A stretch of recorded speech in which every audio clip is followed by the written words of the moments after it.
Elizabeth, because I can't remember everything, but she's an associate professor at University of California in Irvine in the School of Education there. She is a learning sciences specialist, got her PhD in learning sciences from Northwestern University in Evanston, Illinois. And she's been working in the arena of pre-service teacher education. She's interested in teacher thinking and teacher learning. And recently she has also shifted her focus more to how teachers think about and observe equity in their classrooms and how their own stance on equity informs and influences what they do in the classrooms themselves. So that's a brief sort of synopsis of her research interests, and I will let her say whatever else she wants to say about herself to help us understand who you are, what you do, what your interests are, and then what are you going to be sharing with us. Great. Thank you very much for coming. Great. Well, thank you so much for having me here. I think something most people don't ever talk about themselves, which is something personal about themselves, but I'm also a mom. I have 2 kids, and probably Joelle had invited me to come about a year ago, and honestly my life was so complicated because I have 2 teenagers and I can't keep track of email all the time, and I was negligent with following up on that, mostly because they're really busy and they keep me really busy, and work keeps me busy. But I'm so delighted to be here, and delighted to be here with the room full of people who are here. Someone getting their teaching credential, someone getting their PhD, someone who does field placements, folks who are researchers, evaluators, professional development providers, math educators, science educators. I couldn't be more pleased to be talking to this group. These are like my people, so I feel really happy to be in a room with all of you. So I'm going to talk a little bit today about some research I've done on pre-service teachers noticing. So the thing that strings my work over the last 15 to 20 years has been this work on teachers noticing. And what I mean by that is sort of what they're looking at, what they're paying attention to, how they make sense of what they see. And I have taken that up in a lot of different settings. I've done some work with practicing teachers in video club work early on. That's what my dissertation was about. I've done the pre-service teacher work at UC Irvine. We've redesigned our teacher ed program to be focused on one of our core strands is about really getting teachers to be thoughtful about what they are paying attention to and how that really drives a lot of their instructional choices. I've done a small project with supervisors actually of our student teachers. What do they pay attention to? So I care a lot about this idea of noticing as people, Deborah Ball and others, really think about teachers' knowledge being central to practice. I really think about noticing. That's where I hang my hat as a researcher.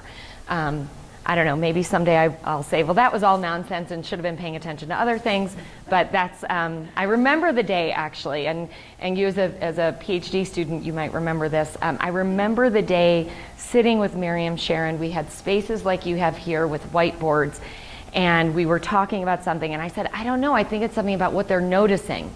And she said, what do you mean what they're noticing? I said, I don't know, I think it's something like what they pay attention to, and they're interpreting things. And she said, okay, let's write that down.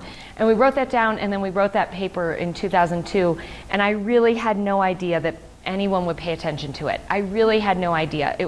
I was a very naive graduate student, had no idea, but it was something in my gut told me this seemed important. So I guess here we are. So it's been kind of a productive line of work.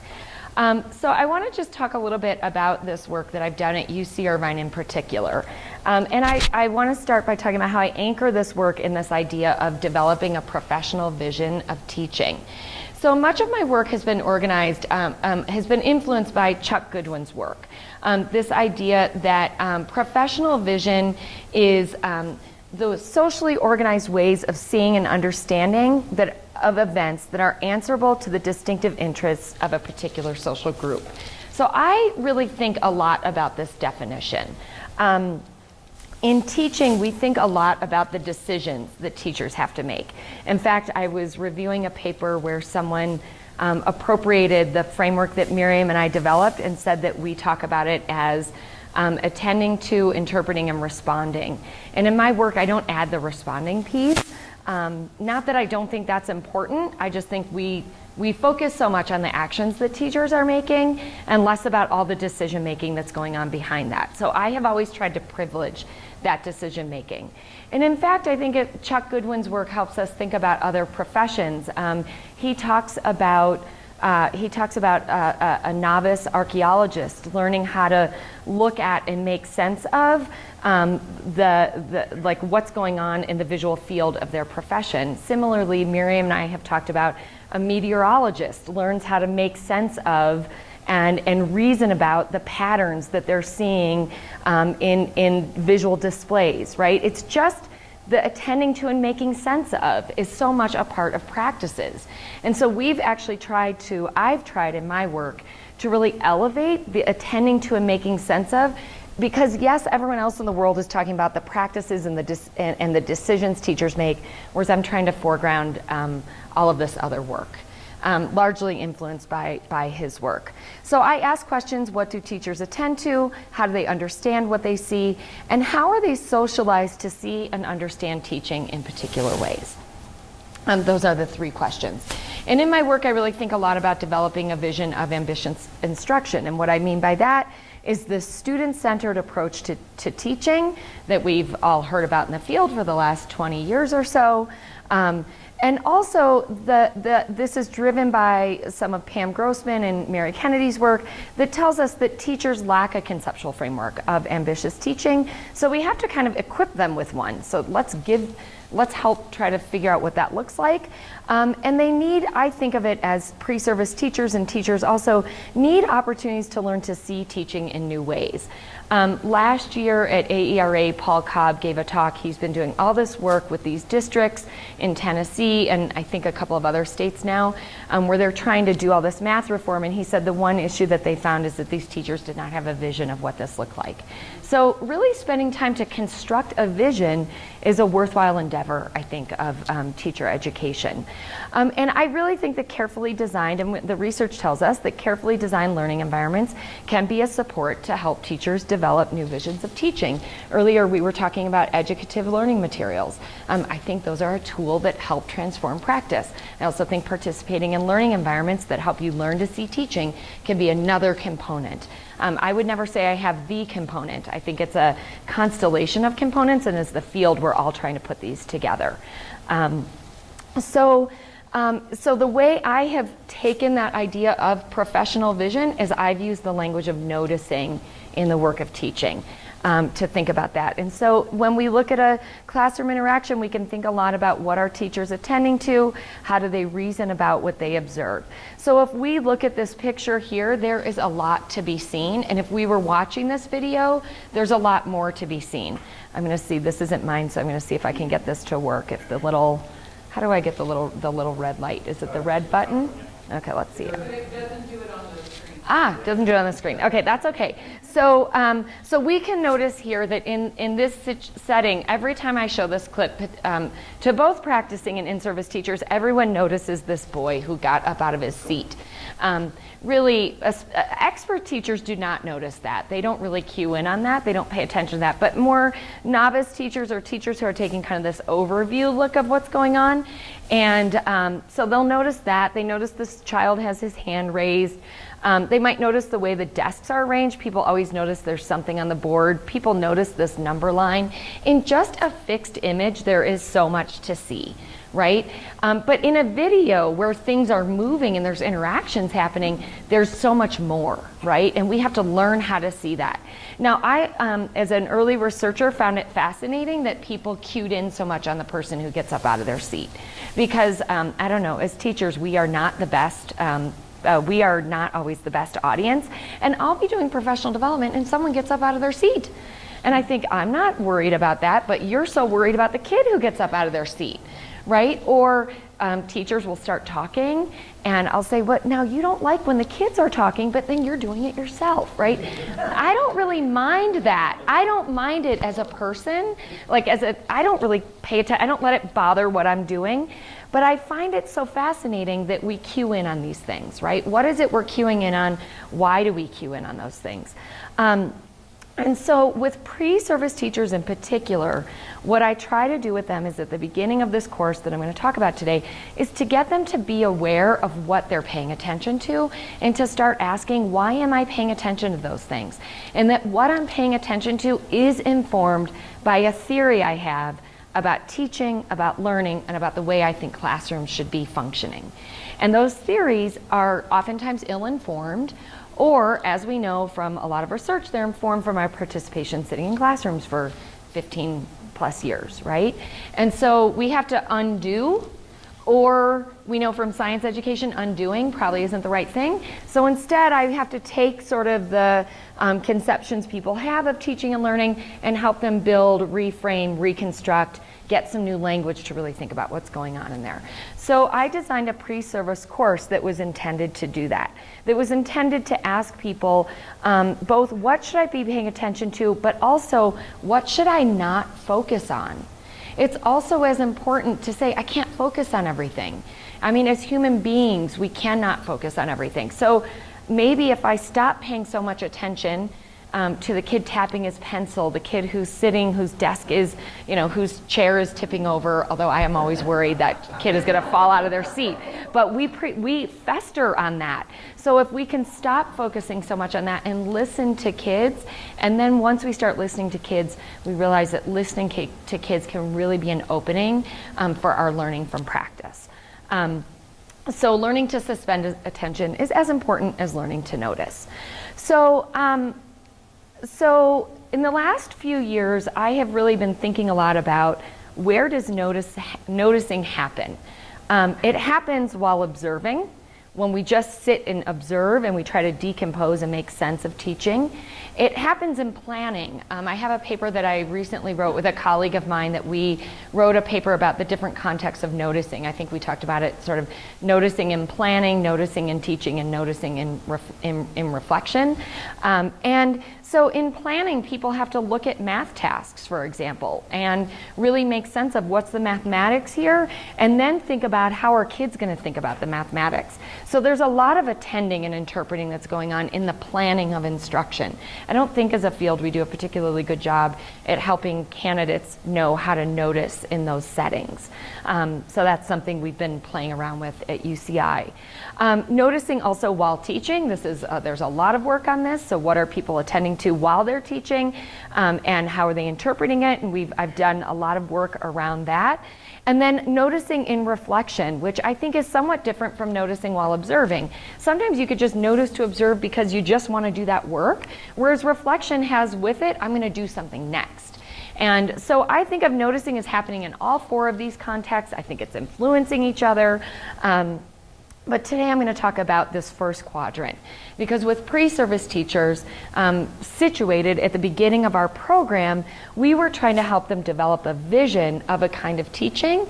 So I really think about it, it wasn't really to go act. They hadn't yet been equipped with tools, but I wanted whatever we were developing there to help them in their planning, help them in their teaching, and also help inform their reflective practices.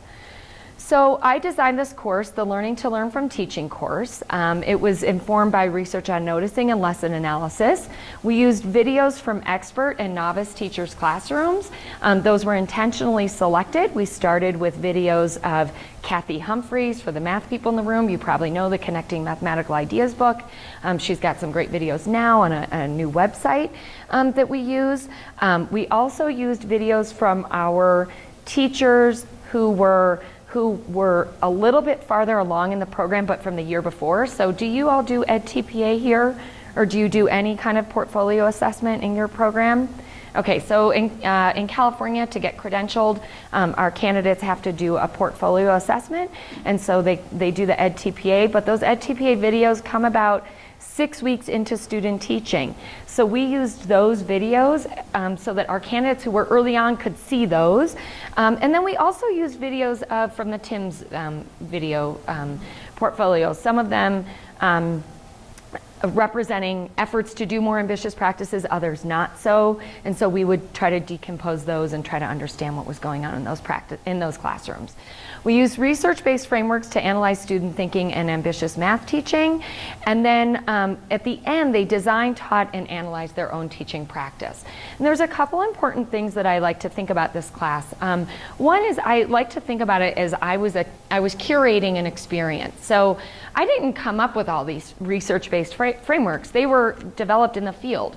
We use this stuff from Mary Kay Stein and Peg Smith. We use some work from a former colleague of mine, Kim Hufford-Ackles. She and Karen Fusen and Miriam Sharon came up with this really great framework for assessing a math talk learning community. It's one of my most favorite frameworks. I use some of the stuff by O'Connor and Michaels and Resnick on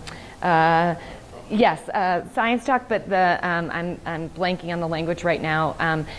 But discourse, looking at discourse, not in science. They have another, I'm sorry, it'll come back to me tonight while I'm on the airplane. Should have known what that was. But I was taking these different frameworks that were being developed in the field and then trying to organize them in a certain way and adapt them so that candidates could have access to this language to look at teaching. And then from that, with the work on noticing, I was saying, okay, let's not evaluate what we're seeing, but let's just stop and see, what are we seeing? So now what I do in my class, I often start by just showing a piece of art at the beginning of my class, because people have gone to art museums and looked at art, and they've taken an art class where they dissect art. And we do this, and I say, what do you see? What's going on? We talk about this oftentimes a famous painting that they've looked at before. And then I say, look, we're going to look at teaching the same way. And none of you said you liked that picture. You told me what you saw going on there. And then I'll show a video and they'll say, well, I really like how the teacher, I'll say, stop, time out. We're not talking about what we like. What did you see? Let's just describe what we saw. And we fill the boards with all the things we see, all the details of what we see. And I have found over the many iterations of the course, in about the second or third week when I do that in the course, it really minimizes this evaluative stance that they take. And I remind them, okay, don't forget, we're going to do the thing that we always do. We're not going to evaluate what we like. We're going to talk first about all the things that we see. And when we do that, we really start getting into the details of kids' thinking. It's not hard for them to get there. I just think they need to be reminded, we're not going to play that game we normally play of, oh, I really like how the teacher did X, or I really like what the student did. At the end, we can say, so what did that do for their learning? What kind of learning? How did that move their learning forward? One of my colleagues, Dr. Hosun Kang, she uses this lovely language about moving learning forward. And so I'll ask them, so what did we then see? Did students' learning get moved forward? What evidence do we have? And then we start talking about the teaching. What were the teaching practices that move that learning forward? So part of it is just norming for them that we're going to start with students and then go back to teaching. And oftentimes I think because a lot of the videos that are produced show teachers first. So I've had to do a lot of hunting that find me really good videos that aren't the teacher first, so that I could say we're not going to look at the teacher first, because I think the field has said to improve teaching, we need to focus on teaching. And I don't think we do. I think to improve teaching, we need to focus on the learners, get people to focus on the learners, then we could start looking at the teaching. I haven't written a paper about this, but my theory of what I think with video clubs, when you're studying kids thinking with video, and Miriam and I did write a paper about this, but I haven't written it in this way. I think what the teachers are developing by the way we've designed the learning environment in the video club, there are some intentional moves that Miriam in particular, because I was a novice to this, that she was making. And she was apprenticing them into a way of looking at video, which for those of us who do qualitative work, we all do this. And I think what we were doing is we were treating student talk in classrooms as qualitative data. And then we're apprenticing them into a way of inquiring into it, which are what the practices are that we want teachers to engage in. It's the same practices. So I've been wanting to write that paper and I haven't figured out how to write it. So if anyone has ideas at the end, I would welcome I think it has some stuff I've thought about it, but But I think that's really, because we can do all the practice-based preparation work. We can give them really good tools, but in the moment, kids are saying things and you have to stop and pause and listen and really pay attention to what they're thinking. We all know this in the room, but it's hard to do it in the moment. And we have to, that's I think what Miriam and I were equipping them to do, is to learn to take that stance. So I don't know how much I need to make the case for video with this group. I think many of you use video, but I think now more than ever, we are in a place, technology in the last 2 years even, has made video capture and sharing so amazingly easy. How many of you use the teaching channel? Are familiar with it? I mean, the numbers of videos that are up there right now, it's incredible. Teachers are capturing and sharing video all the time. That really wasn't possible 5 years ago in the way it is now. So we are at a time where teachers are really able to share their practice in a way they weren't able to do it before. Pre-service teachers, do you all use a tool like EdThena? Are you familiar with that tool? You're familiar with it? We're starting to use it right now, but it is an amazing video capture and sharing tool. My favorite is a new tool that is not as user-friendly. I'm giving sort of a little commercial for them, but the group who created Studio Code, which is a really great qualitative analysis tool, they now have some tools. Connect, I think, is one of them, and iCoda is another one. In a few years, they're going to be really great tools for teachers and for us as practitioners to use with teachers. But we are really at a time where video is now becoming the text of teaching to study, and I think it's really an exciting time for us to really think about how that can really transform the preparation of teachers. So in this course, what we did is in the first phase of the course, I tried to introduce the candidates to these different frameworks. You could see the ones that are on the board, looking at student thinking, looking at patterns of participation, trying to look at like what constitutes a cognitively demanding task, teacher questioning to elicit student thinking and promote conceptual understanding, and then classroom discourse. Accountable talk, that's what it's called, the accountable talk framework. I knew it would come back to me. Okay, so in phase 2 then, so we would introduce those, we would watch videos of practicing teachers, of Kathy Humphreys and others using these frameworks to try to make sense of what we saw going on in those videos. Then in sort of phase 2 of the clip, I was really pushing them to get into more thick descriptive and analytic work around using those frameworks, and then trying to get them to, in phase 3, trying to see the relationship between the tasks people use, the kind of questioning that those tasks afford to, and engagement on the students' part, kind of participation that tasks can afford for students, and also the kind of thinking that they can afford, and then let's look and see if that's happening. So at the beginning, it's like, let's look at these discretely. As the class moved, we tried to look at them in a more integrated fashion, because that's where the complexity of teaching arises, and it's hard to kind of keep all of those pieces together. And we had 10, at the time we had 12 weeks. I was able to convince them to give me 2 extra weeks, but now I only have 10 weeks, and it's a slightly different course now because I teach it with all candidates. At the time when I was first experimenting with this, it was just math candidates, and I think there are affordances and constraints of each. Okay. So the 2 questions I was asking for this research study was, do secondary math candidates who participated in the Learning to Learn from Teaching course, do they develop new ways of noticing mathematics instruction? What's the nature and development of their noticing practices, and how do their noticing practices develop over time? So the paper of this talk just came out in Cognition and Instruction in 2017. If anyone would like it, I'd be glad to share it with you, because I'm going to kind of give you the quick overview of that.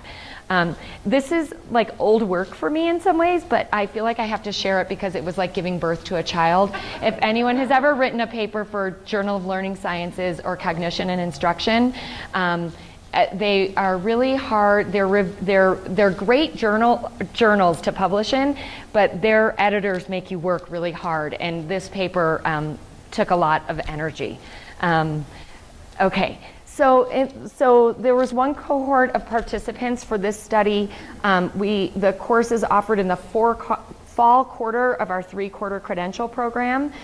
In California, candidates get their undergraduate degree in a discipline and then their teaching credential in their 5th year, except for our CalTeach program, which is like your UTeach program. We have a small number, a small running program, about 25 candidates each year. That's an undergraduate 4-year program. So for this study, I used a pre and post video analysis task. I would love to talk with other people, with some of you later. I do have some post data that was their EdTPA videos, and we did see some statistically significant differences between the candidates from the year before this who didn't have the class and those who did in their teaching. But when I tried writing that up for CNI, they said, well, it's a different source of data. We don't buy the findings. And I'm like, come on, this is a publishable paper. But now I feel like it's kind of old, so I would love to get some people's thoughts on that and how to position that and share that. So maybe over lunch or something. Okay, so we had 2 clips that we showed in the week 2 of the course. Week 1 of the course, as we all know, that's always like get to know you. So in week 2, I did the class meetings were 3 hours long. So in the first hour, we watched 2 different clips, and I had them all have computers, and they had a sort of template, and so they were typing up. If they felt more comfortable, they were able to write up. I asked them if they wanted to do the writing up. There were 2 candidates who did that, so then we typed up their responses afterward, which was kind of interesting because they actually drew drawings of what was happening, and I thought, oh shoot, maybe the other students, if they had not been typing up, they might have drawn some stuff too.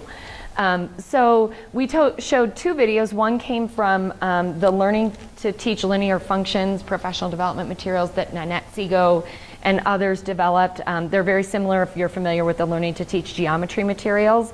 I just love these Learning to Teach linear functions materials, and Nanette says they're going to come back in some other form, so I hope that they'll be out for us and as teacher educators to use.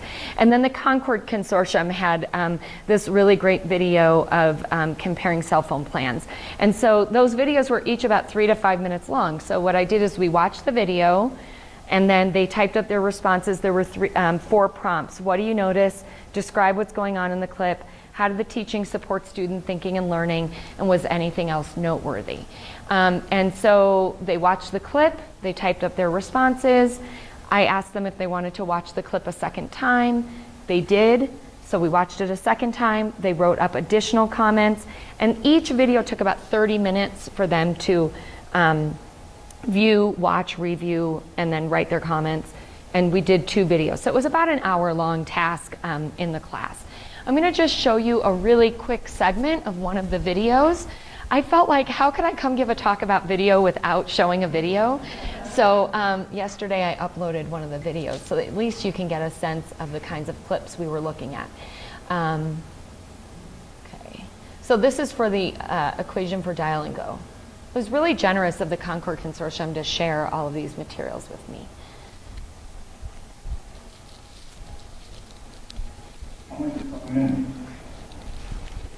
Because it doesn't say. This one doesn't add up, right? Which one? It doesn't say anything That one though. Okay, so what do you mean it doesn't add up right? I don't know what she means, but don't think you said for 1 minute. For 1 minute, you're gonna charge a flat rate because it's automatically from 0 to 200. You're gonna pay $30 no matter what. Is that right? So I would agree with that. Well, I didn't know. No, that's actually yeah, so we're looking for the slope, so we gotta find out how much it costs. The intersection is where the both cell phone companies cross, and that's at $50. Yeah, but we want to know the slope where down go. Okay. So what do you notice about the line? It's flat. Okay. It starts off flat, so it starts off flat, and then it rises. As soon as it starts rising. Okay. Okay. We don't know how much it goes in per minute after that. Okay, so how did you figure that out? I did 300, we might have bought $30 or whatever, because it goes every 300 minutes, it goes up $30. I did that, I don't know. Well, think about what you just said. Say it again. Every 300 minutes, it goes up $30. Do you agree with that, or do you look? No, 100, every 100 minutes,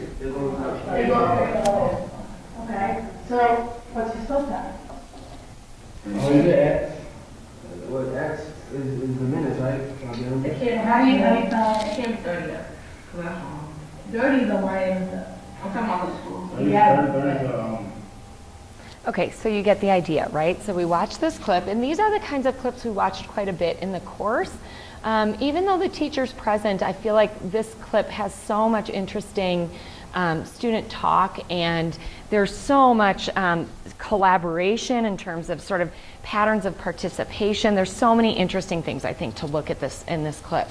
And not surprisingly, at the beginning of the quarter when they watch this, they're like, well, there's only 4 students in the class. I mean, just such a fascinating comment, I think, right?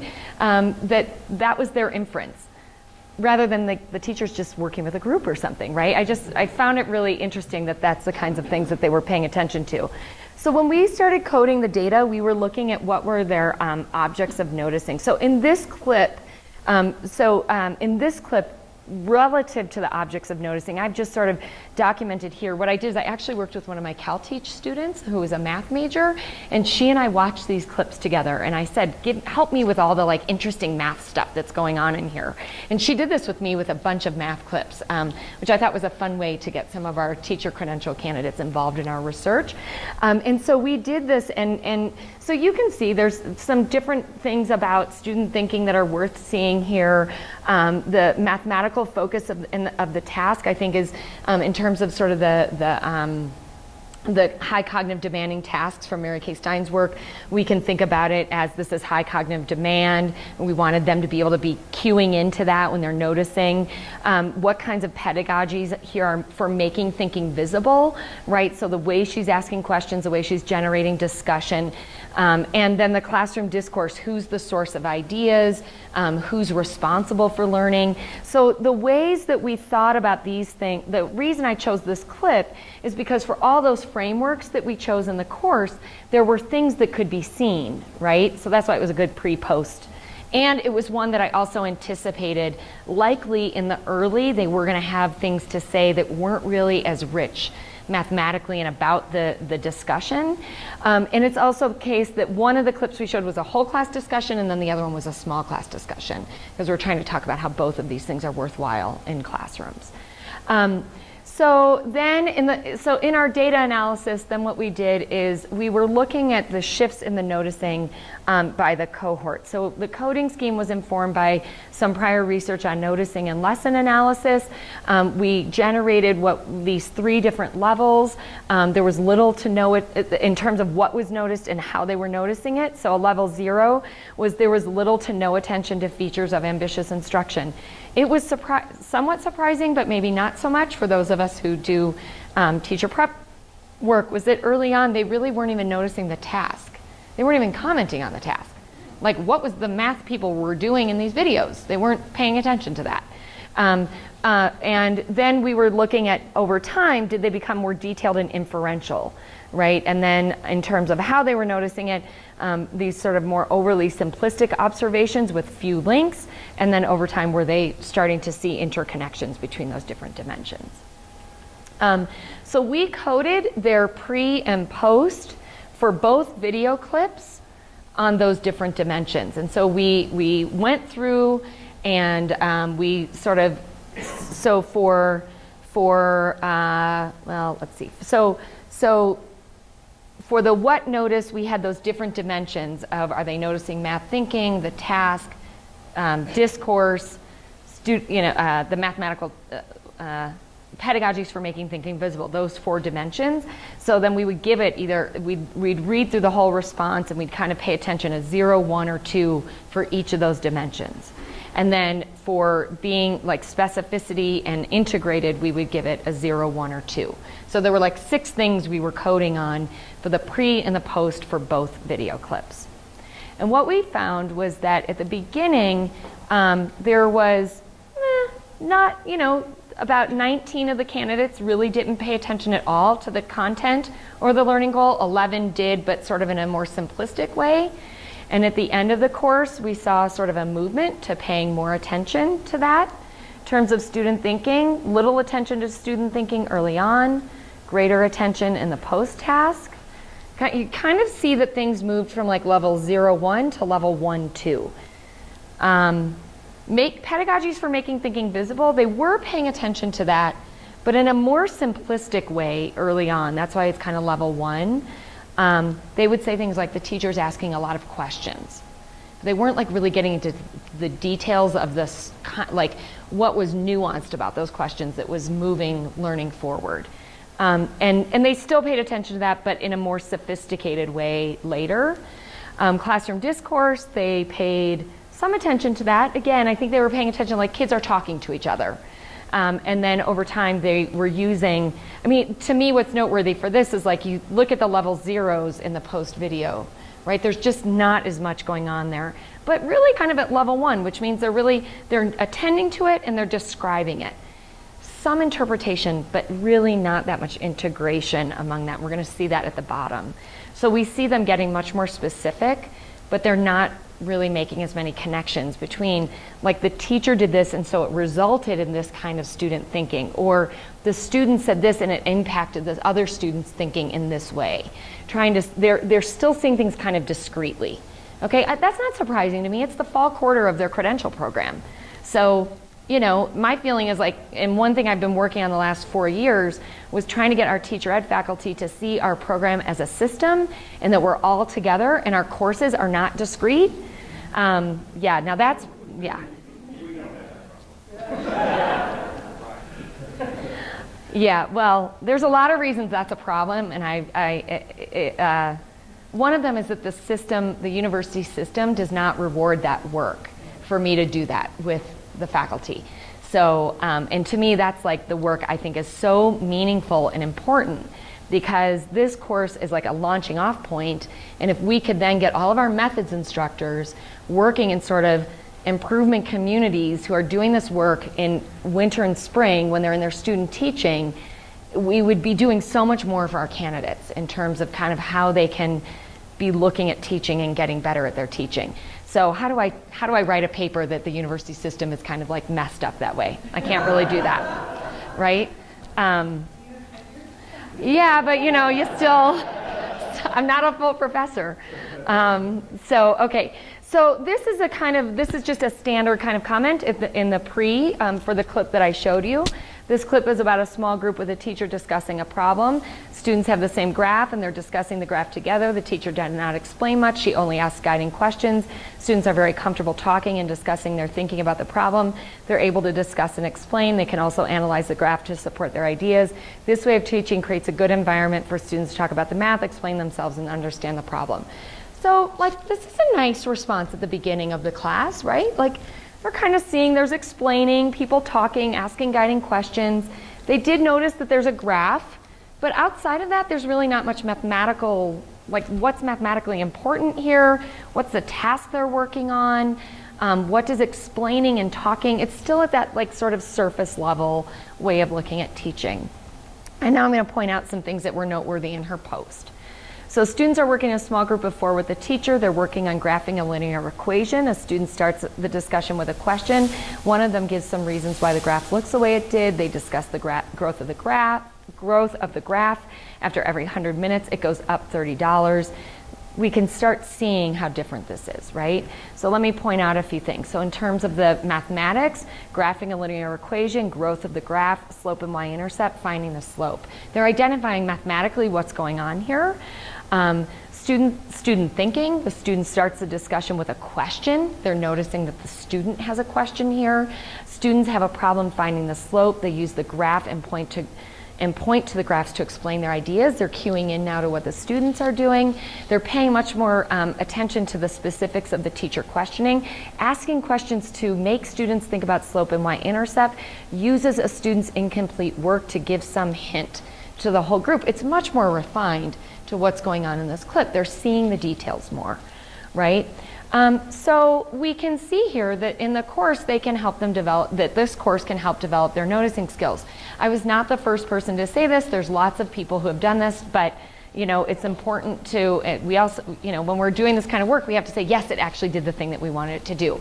But what I found really interesting is I was looking at the data. If we were to go back to that, where I showed you the shifts over time from 0, 1 to 1, 2, well, they weren't all shifting the same way.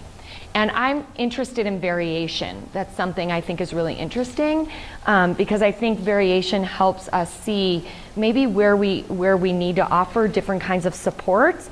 I also think it helps us understand cognitively what can be challenging for learners and where do we have to be thinking about how we design learning environments in more strategic ways. So I dug back into the data and I asked the question, do they all develop in the same ways and what's the variation they're noticing over time? And there were 3 phases. I'm trying to remember why this is here. I'm trying to think what we did. Oh, I know why. We were trying to think about, were they just sort of learning what to look at? Were they learning to get descriptive and interpretive?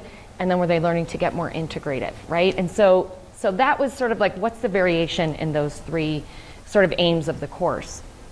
So we went back to, we looked at each case, we analyzed, we created these analytic memos where we were really trying to get insight into the variation. So yeah, we had this coding, but it's like, well, what's going on with each of these cases? When I look at them pre to post, what do I see here? So from pre, I might say, well, this person's really just noticing the stuff I wanted them to look at, or they were just using words, like they were just using language to describe stuff.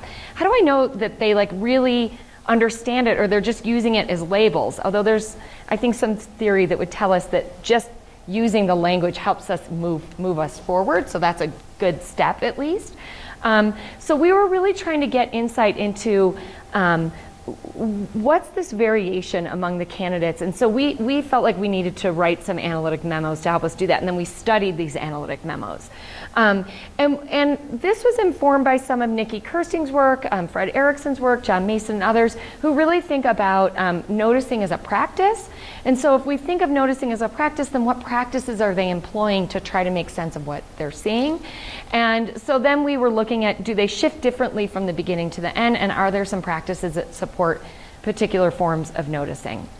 And so this is what the C&I paper generated, is this framework, which I think about this as sort of 3 broad practices for noticing, and inside there was some sort of 2 sort of dimensions of each. So if you're attending to features of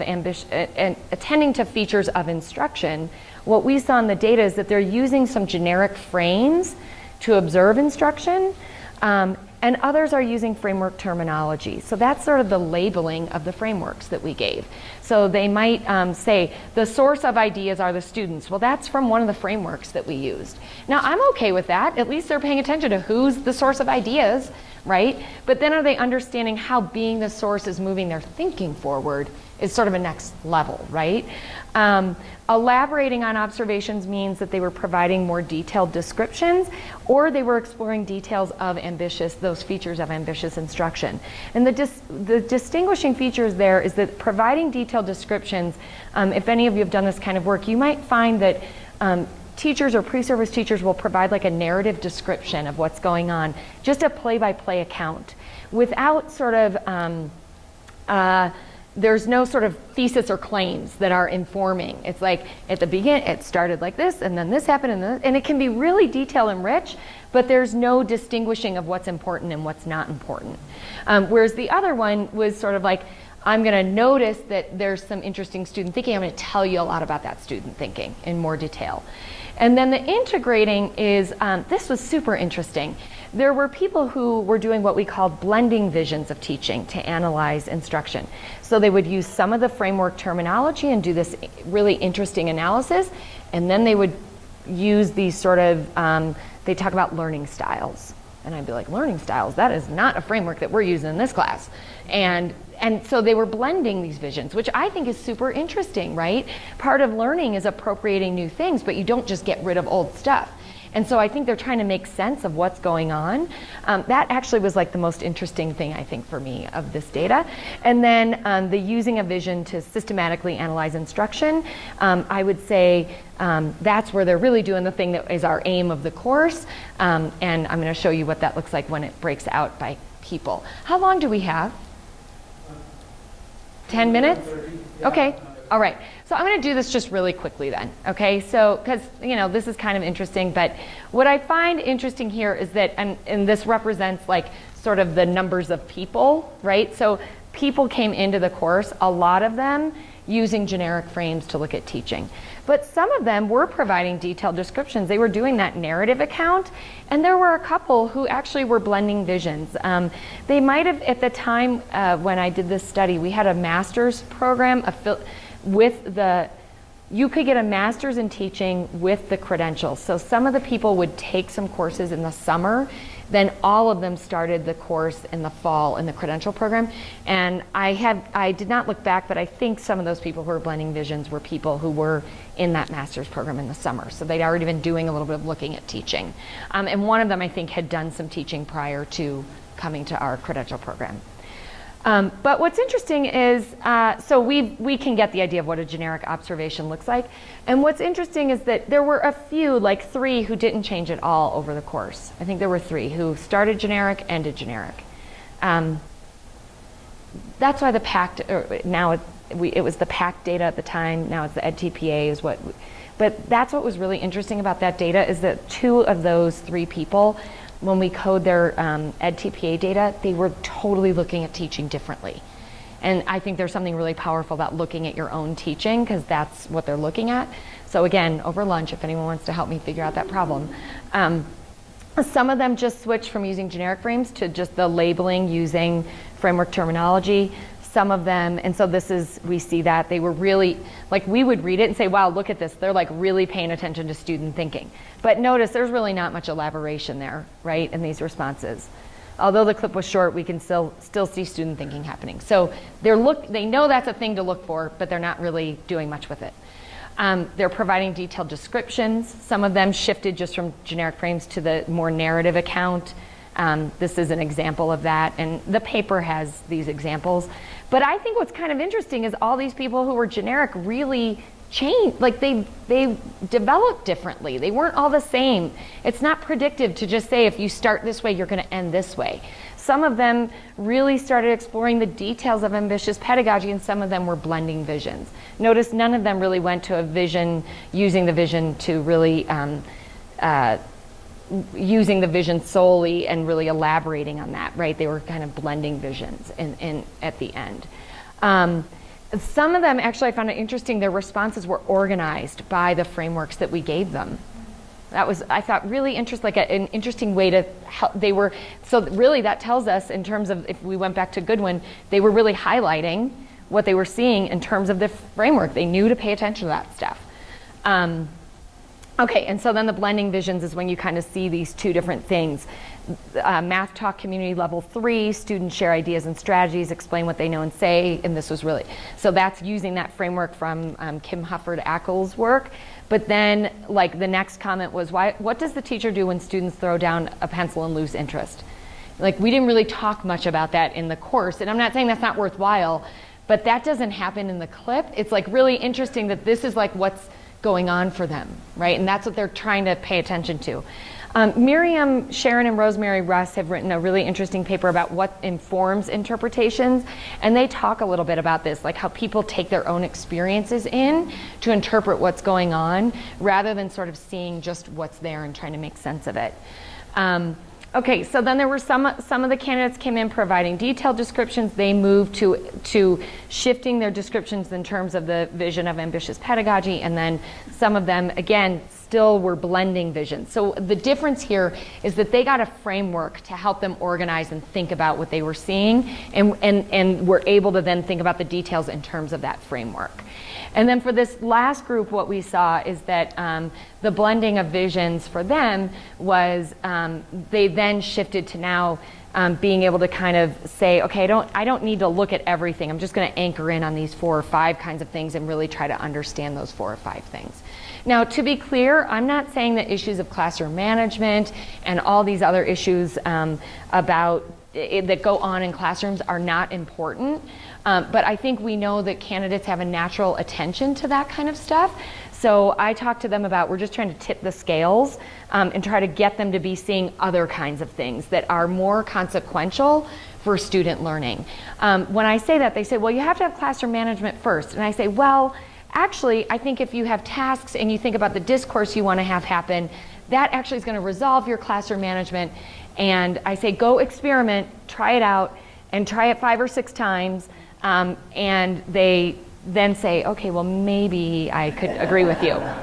So I actually tell them try it 14 times. I have no idea if this is empirically true, but when I was a young parent, I read something that you have to have your kids try something to eat 14 times before they can decide if they like it or not, because your taste buds have to get used to it. So I've told them that must be the same way for trying a new pedagogy in your classroom. You cannot abandon it after 3 times because you are setting norms. You're like getting their taste buds used to it, right? So they laugh at me when I say that. Okay, so this is like a shift for one of them, really starting to see things in a more ambitious, really starting to see more of the ambitious pedagogy in their practice.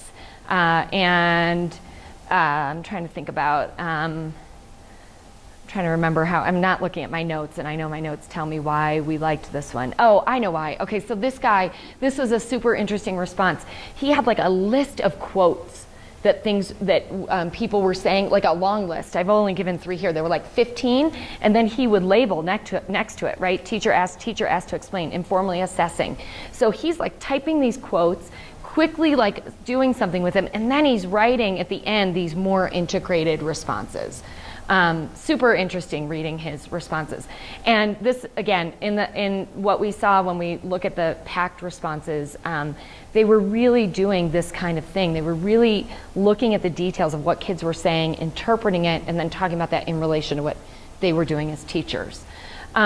So this raises a lot of questions. What are variations in the visions of teaching that candidates develop through their participation in different contexts? How does that influence their noticing practice? This is why I did the study with the supervisors of student teachers. Supervisors and mentor teachers certainly have a lot to do with influencing the ways that people look at teaching. And I've been trying to do some work with our mentor teachers to develop some shared frameworks and shared language so that we can then all be sort of using shared language and shared frameworks. That's a harder nut to crack, you all can imagine. So I need a grant that would then at least get me to pay them to do some stuff. So I've been trying to get some funding for that. What are similarities and differences in noticing practices when noticing in different contexts of the work of teaching? That goes back to that slide I had about noticing and planning, noticing and teaching. So I think there's some differences in those settings. And what are aspects of the course that need to be redesigned to cultivate more robust forms of noticing? And I just want to end with this slide.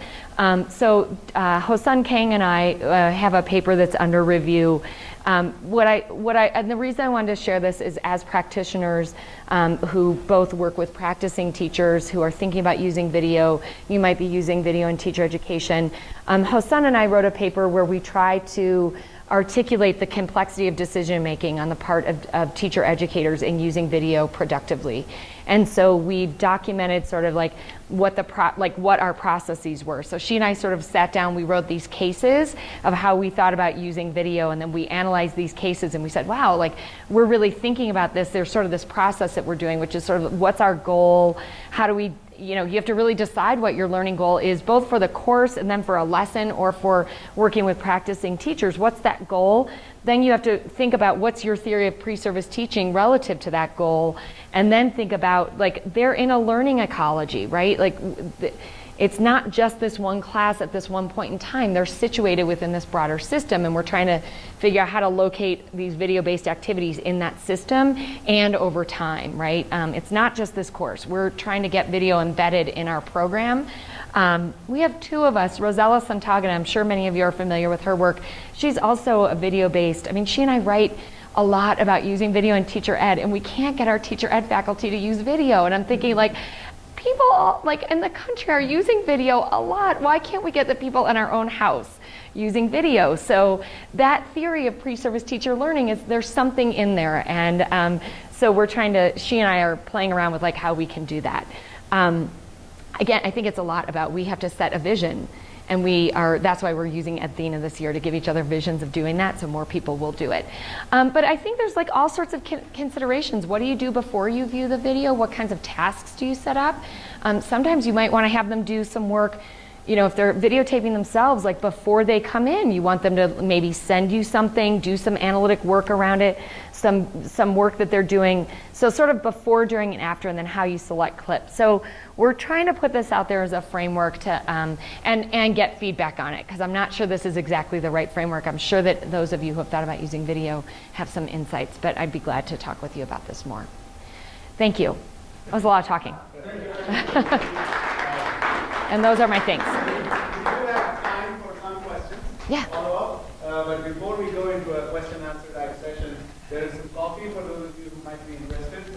We have it back there, and feel free to get up and serve yourselves while question and answer is going on. And then after we're done from here, we will go to lunch. I don't know where, but everybody who's in the room is invited to join. Should you so desire to have further conversation with and the afternoon also she's available. Anybody who wants to continue to talk further with her, she's here till about 3:30ish or so. Yeah. And then she'll leave. So there's opportunity to continue the conversation with her. All right? So with that, we'll open up for questions. So this was perfect timing for the things that we were thinking about. So I'm glad. Thanks. And both in the undergrad program, but also in the graduate program, focusing a lot on thinking about video and the ways that we can use it. And one of the things I'm curious about, have you found tools that you find helpful that scaffold their noticing? So I was thinking, like, for instance, Mark Winchell, with all the ambitious scientists, he had these kind of rapid survey of student thinking, RSS tool, that talks about what are the different types of ideas that you're hearing as you're walking around. Have you found tools that help them notice student thinking that you would have found especially effective? While they're watching video, you mean, or while they're in teaching? So one of the things we do in the class now, and the class has been through different iterations, but so we do three things to help them cue into student thinking. And one is we've had them do an interview with students, and then they transcribe the interview. And it's the transcribing of the interview that's really critical, because then they realize what they thought they heard the student say isn't what they thought they heard what students said. So that's really useful. That's been a tricky assignment though, because the pre-service teachers feel like it's irresponsible for them to conduct a clinical interview without telling people the answer. There's a belief there, right, about what the work of teaching is. And I try to help them see that actually a lot of the work of teaching is conducting clinical interviews. So that's one thing. The 5 practices for orchestrating productive discussions has the monitoring tool. So I now have them use the monitoring tool and trace student thinking. But I will say it's a challenge for me because I have all content areas. And so I try to work with them when they're creating these lesson plans for what they're going to do, to say, okay, well, like, just tell me 3 things that would be interesting student ideas that could be. I can't push them in all of the different, I am not a chemistry teacher. I can't help them figure out the nuance of that, but at least for them to begin to think about, like, well, what might be interesting ideas, and if I don't know, how can I go figure that out? So when they come up with sort of, and the way I scaffold it is I have them do like a mini lesson that's something they feel like they know and can do pretty confident about, right? And I mean, this is a pedagogy of teacher prep question that's a little tricky. So the tools I use are the ones that are out there that other people have constructed in the field, right? Like the monitoring tool, I have them look at the classroom discourse tool. But the one for student thinking in particular, I don't have a specific tool I use for that. We tend to just look at the video and then say, well, what are kids doing? But it's a really good question, because I did realize recently, like, it would be good to have a tool for that. But this is where I think this class needs to speak to our methods instructors, because that's where they can get more into the details of kids thinking around content. That I can't do that. It's not my skill set. Yeah. Thanks for coming, and I'm sure we're all going to have a lot to talk about based on what you shared. Helped set a lot of context for me about some of the discussions we've already had. One thing that I'm this notion of ambitious teaching Mhm. is kind of, I haven't heard as much detail about that, and I'm wondering how is that similar and different than just saying standards-based practices, Mhm. standards-based teaching, and what value is it Yeah. having this other framework, and is it just those themes, those strands Mhm. of student thinking and participation and that? Yeah, that's a really good question. I think the language of ambitious teaching has emerged sort of in response to the prior sort of the No Child Left Behind language, which was this just like very achievement kind of thing, and people in the field were saying that's just not sufficient.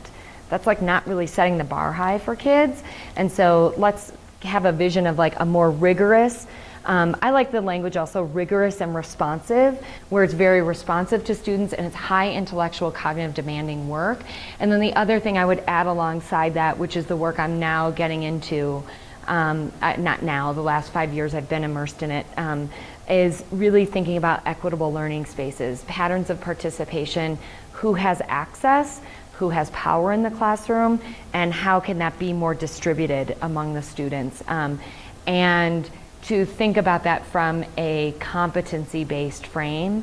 And so for me, an ambitious classroom is one that sees classrooms as every student comes in with competencies and strengths. Your job as a teacher is to try to figure out what those are. You're high cognitive demand, and you're very responsive to students. That's the vision, I think. And so Lonnie Horn has done some work where she talks about that. But when in my appropriation of ambitious instruction, that's my definition now. Yeah. At the time, I didn't have the equity piece in here as much, and now that's becoming much more. And what I'm really trying to do is try to figure out how that's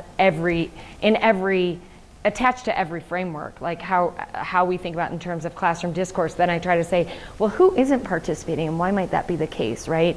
So I'm paying attention to it that way. So it's not an add-on. I think that's the important piece. Yes, I was looking at this. Yes. Is this from Mark and Jessica's stuff? No, there isn't one. I mean, there's certainly the work that Elham Kazemi and Maggie Lampert and that whole group that they've been doing on what they call high leverage practices. I have such great respect for those people, so I don't want to be criticizing that work. I don't think it's sufficient. And my colleague Vicki Hand and I, we've been working on this stuff on noticing and inequity. One of our students who's working with us, we had this really great conversation this summer where I think we're trying to say there are certainly these high leverage practices, but wrapped around it are some other things that go on in teaching.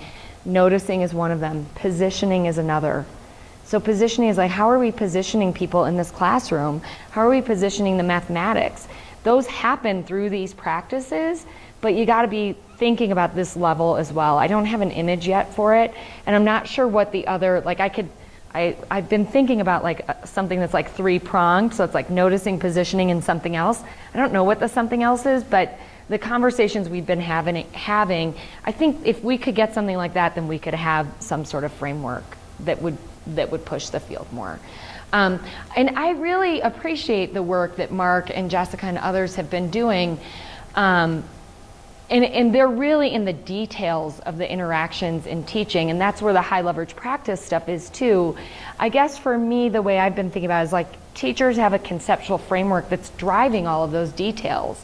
And I think we have to, as we work on these little details of helping them learn to do these details in practice, we can be working on building a new conceptual framework.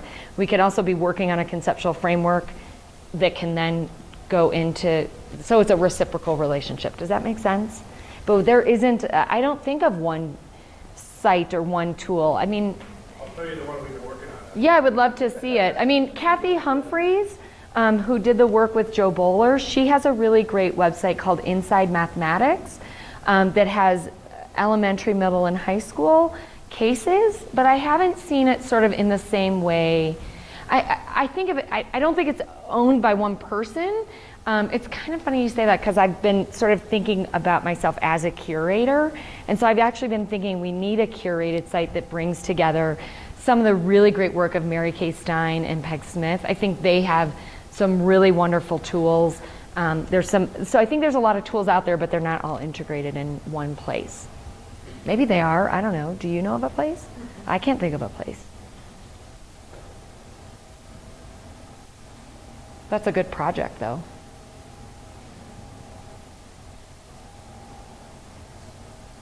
Yeah. This course is outside of the CalTeach. Yeah, so, yeah. So that's kind of a lot of what we're talking about, student classroom interactions as Yeah. I used to teach classroom interactions. and the one before it, the Knowing and learning. so you're trying to Yes. And Rosella Santagata teaches knowing and learning, and I used to teach classroom interactions. But we can only teach so much. frameworks. Oh yeah, for sure. Yeah. I mean, we definitely used a lot of this kind of model for the knowing and learning course. Yeah. Are you on semesters? Yes. Yeah, you're so lucky. You really are lucky. Yeah, I think if I had 16 weeks, 14 weeks, but 10 weeks is just, so classroom interactions is a little tricky with 10 weeks. It's, we kind of have like two semesters of it, but there's other things that have to go on inside of it that are UCI specific, that are, yeah, it makes it hard. Yeah. Any other questions? Yeah.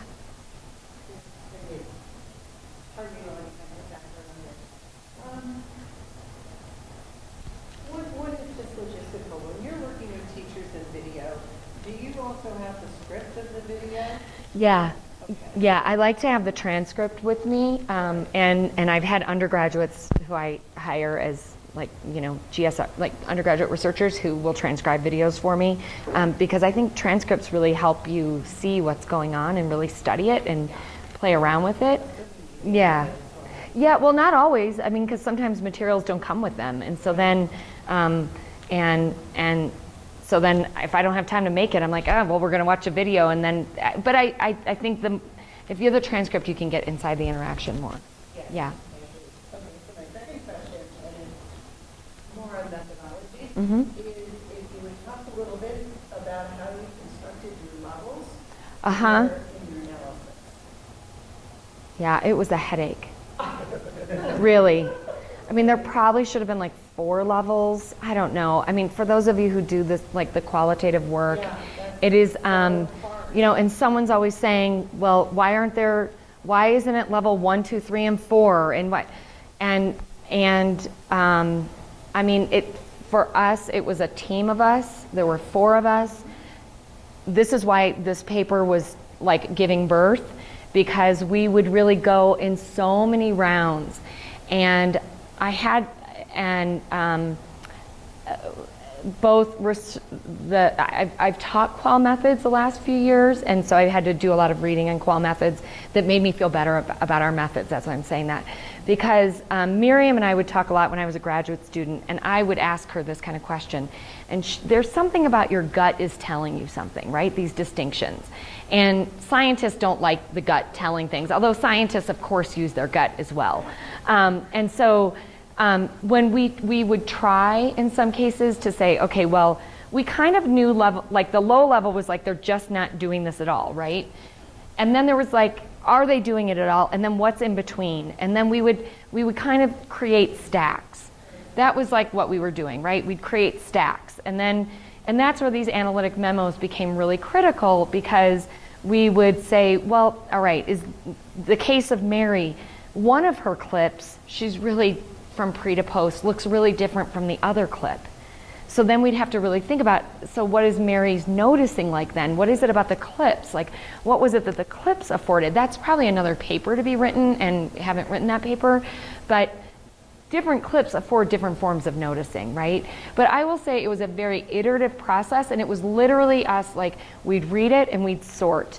And then in our sorting, we would say, why are we putting these people in this category? Why'd we put all these people together? And then we try to put some language to that. And that's how and then from that helped us see, there weren't really 4 levels, there were 3. And then, of course, there were some judgment calls that we had to make. you know. But that's also why I think when they asked me to revise the paper for C&I and like we did the different variations, that actually revealed more of some sort of the interesting nuance that I think the 0, 1, 2 wasn't capturing. And so I think giving that language to those practices was helpful in that way. So maybe that's another paper you go back and relook at. Yeah, yeah. Yeah, because I think it's that your developmental work really interesting. Yeah, I think it's the framework of that. I mean, trying to articulate these frameworks we use to assess noticing, I think, is an important step for research. Yeah. So what instructional interventions, if any, happen between a pre-analysis and a post-analysis? So, I mean, it was all of the course, right? It was a lot of watching of videos. We would, in the beginning of the course, in the first 3, probably in the first 4 sessions, we spent we spent one whole session just watching like 3 clips that were just like, let's talk about student thinking. And so when we do that, for example, we do the task. Let's do the math task together. We would do the task. We'd then watch the video. We'd have the transcript. We'd unpack it. It was very much like a... So the math task would be the same task that they Yes, saw on the video? that they did in the video. So we would do that task and spend time doing that task, which was actually really interesting with the Cal-Teach people doing the math task versus the non-Cal-Teach people. That's another thing that's really interesting, because our Cal-Teach students, like, they're math majors, right? Like, they are really mathematically savvy, and very bright. But when you're trying to get them to look at student thinking in math, they're like, well, they get it wrong. They're like, it's a correct, incorrect thing. And so we have to work a lot on that with them. So we always do the math task. Then, and that, takes about 10, 15 minutes. We do the math task, we talk about it. Then we also talk about like what might be some confusing things for students about the math task, try to open that up a little bit. Then we watch the video. What are some interesting things that you see the students doing here? Is it similar to what you thought you would, from us doing the work, similar to it? This is actually an affordance of having the class now be all content areas, is that what I try to do is for 6 weeks, we'll try to do one video that's math, one that's English, one that's social science. And then what I do is I put them in content mixed groups. Then I have the English person do the task with the English people, right? Interpret it, and then they see all these errors people make, or all these confusions or misconceptions, because these people haven't been thinking about Shakespeare's sonnets, or they're not really great at building scientific models of photosynthesis if you're an English major. But what it gives them insight into is, like, these are smart people in the room, and they've taken time, they've done all of this content before, so let's do the content together. And so it gives them actually some access to students without having real students to do that. So that is an affordance of the new model of the course. And then we watch the videos, we unpack it. And then always with as the subsequent courses, subsequent sessions, in the next session, so we would watch it, we'd always watch a video first, let's study student thinking, and every time they would talk about the teaching, I'd say, time out. I'm going to hold that over here. We're not going to talk about the teacher. Let's just talk about the student thinking. Let's unpack that. And then, okay, now we'll go back to the teaching, but we're only going to talk today about the questioning. Let's look at the transcripts. Let's look at the questioning. In the Bowler and Humphreys book, she has this really nice framework for teacher questioning that I've reorganized a little bit. And so I say, okay, so what kind of question is happening here? And then we study how, because they always think, they'll start by saying teachers ask a lot of questions. I'm like, yes, teachers always ask questions. That's not interesting. It's what's interesting is what kinds of questions they ask and how they build their questioning. And that's some of the Mark Winchell stuff, right? Like you might need to do some eliciting, and then you're going to ask the really key question that's going to then move them to the next level. You might see a lot of low-level questions. I don't care if there's a lot of, that's when my graduate students also code for questioning, and they come up with these numbers. I'm like, that's not what's important. It's like these little packets, I think of, that we were talking about earlier, these packets of questions that come together.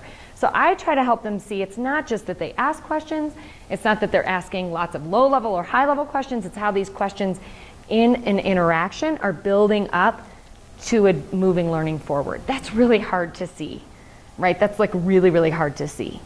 And then I go ask them to do that with their mentor teacher's class.